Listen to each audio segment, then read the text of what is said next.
Hello friends, welcome to Jeevanya's kitchen. Friends, இன்றைக்கி நம்ம ரொம்ப டேஸ்டியான முறையில் ஒரு வெரைட்டி ரைஸ் செய்ய போகிறோம். காலையில் நேரத்தில் அவசரத்தில் லஞ்ச் பாக்ஸ் கட்டுறதுக்கெல்லாம் ரொம்ப பர்ஃபெக்டான ஒரு ரெசிபி. சட்டுன்னு ஒரு 10 நிமிஷத்தில் செஞ்சு முடிச்சிடலாம். இது எப்படி செய்கிறதுங்கிறத பார்க்குறதுக்கு முன்னாடி நம்ம சேனல் ஜீவன்யாஸ் கிச்சனை மறக்காமல் சப்ஸ்கிரைப் பண்ணி பக்கத்தில் இருக்க பெல் சிம்பிளையும் கிளிக் பண்ணிக்கோங்க. இது செய்கிறதுக்கு ஸ்டவ்வில் ஒரு குக்கர் வச்சுட்டு அதில் 2 டேபிள் ஸ்பூன் எண்ணெய் சேர்த்துக்கோங்க. எண்ணெய் சூடானதும் இதில் 2 துண்டு பட்டை, 4 கிராம்பு, 2 ஏலக்காய், 1 நட்சத்திர சோம்பு, 1 டீஸ்பூன் சோம்பு சேர்த்துக்கோங்க. சேர்த்துட்டு இது எல்லாத்தையும் நல்லா பொரிய விடுங்க. பொரிஞ்சதும் இது கூட 1 கப் அளவுக்கு சின்ன வெங்காயத்தை 2 கட் பண்ணி சேர்த்துக்கோங்க. கூடவே ஒரு 3 பச்சை மிளகாவை கீறிட்டு சேர்த்துக்கோங்க. அடுத்ததாக இதில் சாதத்துக்கு தேவையான அளவு உப்பு, நான் 1 டீஸ்பூன் உப்பு சேர்த்துக்கிறேன்.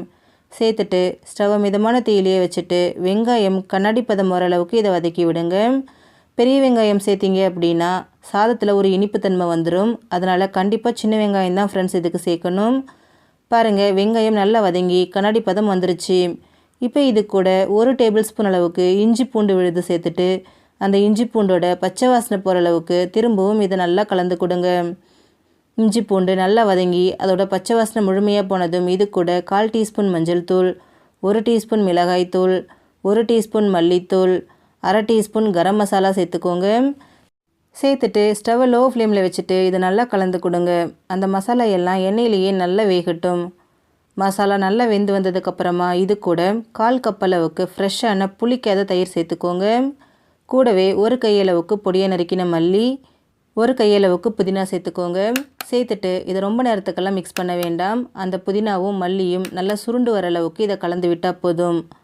பாருங்கள், எல்லாமே நல்லா ஒன்று சேர்ந்து நல்லா சுருண்டு வந்திருக்கு. இப்போ இது கூட 1 டீஸ்பூன் அளவுக்கு நெய் சேர்த்துக்கிறேன்.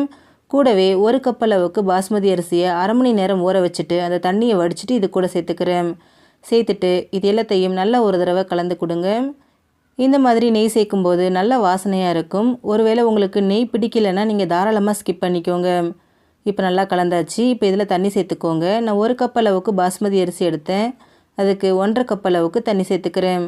நீங்கள் எடுக்கிற அரிசியை பொறுத்து தண்ணி சேர்த்துக்கோங்க.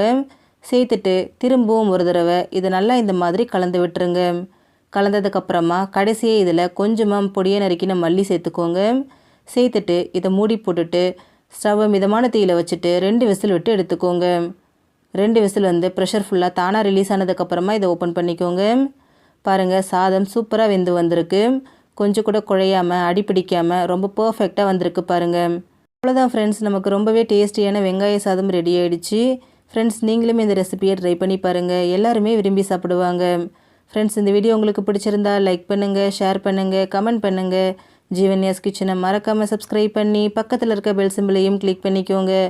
அப்போ தான் நான் போடுற வீடியோஸோட நோட்டிஃபிகேஷன்ஸ் உடனுக்குடனே உங்களுக்கு வரும். தேங்க்யூ.